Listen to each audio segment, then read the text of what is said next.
Assalamualaikum warahmatullahi wabarakatuh. Perkenalkan, nama saya Mela Septina, NIM 2001052020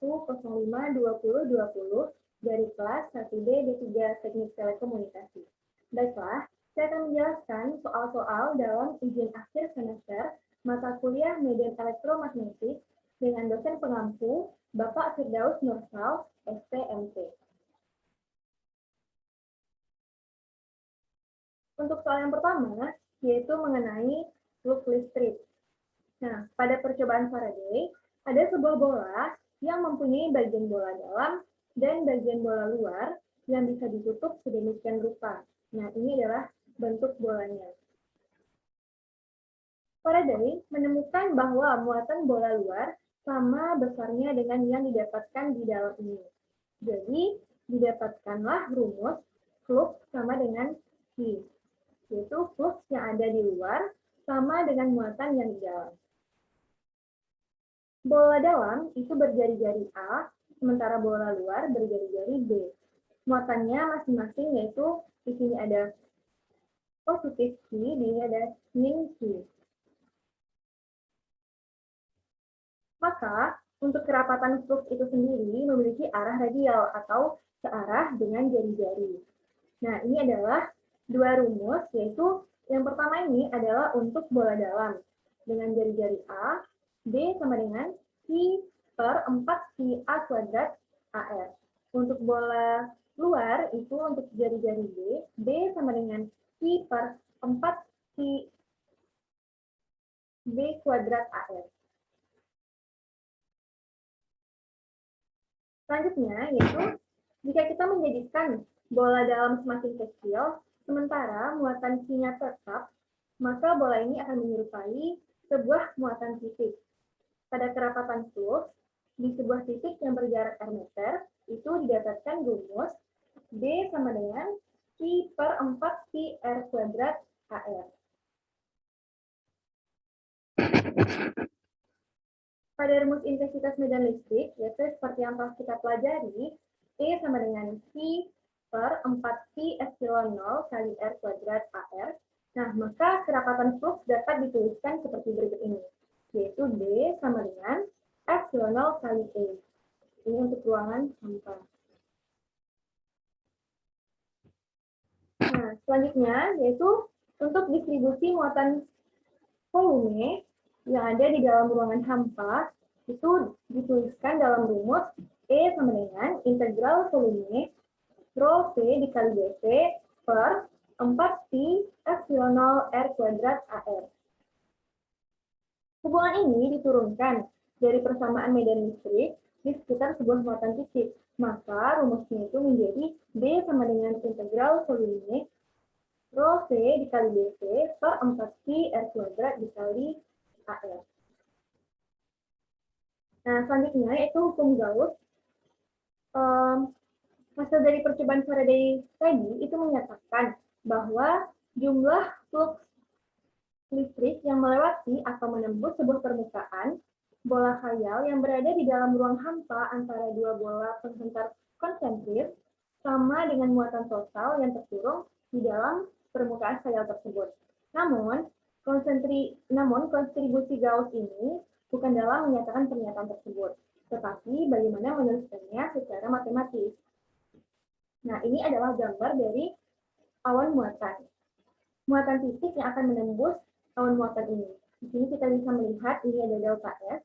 Delta S itu sendiri yaitu permukaan yang diambil kecil berbentuk bidang sembarang. Ini adalah delta S ini arah yang tegak lurus dari sebuah bidang yang diambil dari permukaan awan muatan. Kemudian ini ada DS. D itu sendiri adalah kerapatan. S ini diambil dari permukaan. Kemudian ini ada theta. Ini adalah sudut antara delta S dan DS. Selanjutnya yaitu ini adalah rumus delta flux sama dengan flux yang menembus delta S sama dengan DS normal delta sama dengan DS S cos theta delta S sama dengan DS kali delta S. Flux total yang menembus seluruh permukaan tertutup dihitung dengan menjumlahkan flux-flux dari semua elemen permukaan parsial delta S. Nah, ini adalah rumusnya, yaitu flux sama dengan integral d flux sama dengan integral pada ruang tertutup ds dikali ds. Nah, untuk ds ini sendiri, permukaan diferensial ds melibatkan diferensial dua buah koordinat. Misalnya, dx dy, rho dpi dρ, atau r kuadrat sin theta d theta dq. Konvensi terakhir dari penulisan sebuah lingkaran kecil pada tanda integralnya sendiri yang mengindikasikan bahwa integrasi harus dilakukan terhadap sebuah permukaan tertutup. Permukaan semacam ini dikenal dengan sebutan permukaan Gauss. Nah, ini adalah rumusan matematis hukum Gauss. Rumusnya yaitu flux sama dengan integral S ds dikali ds sama dengan muatan terkurung sama dengan Q. Untuk muatan titik, rumusnya yaitu bisa dipakai Q sama dengan sigma Qn. Untuk muatan garis, itu bisa dipakai rumus Q sama dengan integral rho L dikali dl. Sementara, untuk muatan permukaan, itu bisa digunakan rumus Q sama dengan integral S rho S ds. Untuk muatan volume sendiri, itu rumusnya yaitu Q sama dengan integral volume rho V dikali dV. Nah, ini adalah rumus yang paling sering digunakan, yaitu integral S ds dikali ds sama dengan integral volume rho V dikali dV. Selanjutnya, kita masuk ke soal nomor 2, yaitu tentang muatan titik dan muatan bidang. Yang pertama, kita akan membahas tentang muatan titik. Sebuah muatan Q yang diam di suatu titik dan menggerakkan sebuah muatan lainnya secara perlahan-lahan mengelilinginya. Di setiap titik di sekitar Q, ada gaya yang akan bekerja pada muatan kedua. Muatan kedua mengungkapkan keberadaan sebuah medan gaya di ruang sekitar Q T. Muatan kedua ini adalah muatan uji. Gaya yang bekerja pada muatan uji diberikan hukum Coulomb. Maka didapatkan Ft per Q sama dengan Q1 per 4Q epsilon 0 R kuadrat AR. Selanjutnya, itu dengan menggunakan huruf kapital E untuk melambangkan intensitas medan listrik, dapat dituliskan bahwa E sama dengan Ft per Qt, atau sama dengan E sama dengan Q per 4Q epsilon 0 R kuadrat AR. Selanjutnya adalah muatan bidang. Muatan yang tersebar merata pada bidang tak berpindah dengan kerapatan yang seragam, rho S, C per M kuadrat di seluruh permukaannya. Karena arah medannya selalu menjauhi muatan positif, sehingga diatasi dengan memakai vektor satuan AM yang normal terhadap permukaan dan mengarah keluar.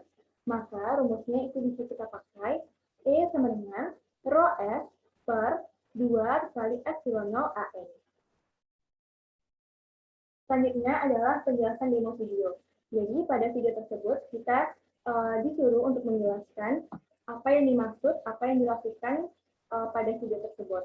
Nah, pada video tersebut mengartikan balon itu sebagai muatan titik.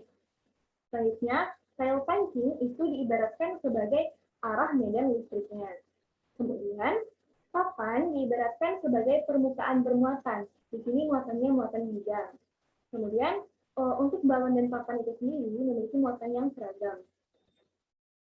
Nah, hubungan muatan titik dan muatan bidang terhadap jarak, yaitu apabila semakin kecil jarak antara muatan titik dan muatan bidang, maka medan listrik yang dihasilkan akan semakin besar. Nah, itu juga berlaku dengan sudut. Sudut yang dihasilkan pun akan semakin besar. Mengapa? Itu disebabkan karena medan listrik berbanding lurus dengan sudut yang dihasilkan.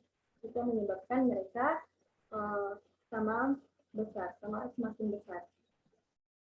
Nah, hal ini juga membuktikan bahwa medan listrik bila jatuh dengan sangat cepat bersamaan dengan jarak yang dihasilkan, dengan catatan bahwa titik dan tidak memenuhi muatan yang seragam. Baiklah, itulah penjelasan saya mengenai ujian akhir semester medan elektromagnetik. Mohon maaf apabila ada kesalahan. Saya Mela Sutina. Saya akhiri dengan wabillahi taufiq wal hidayah. Wassalamualaikum warahmatullahi wabarakatuh.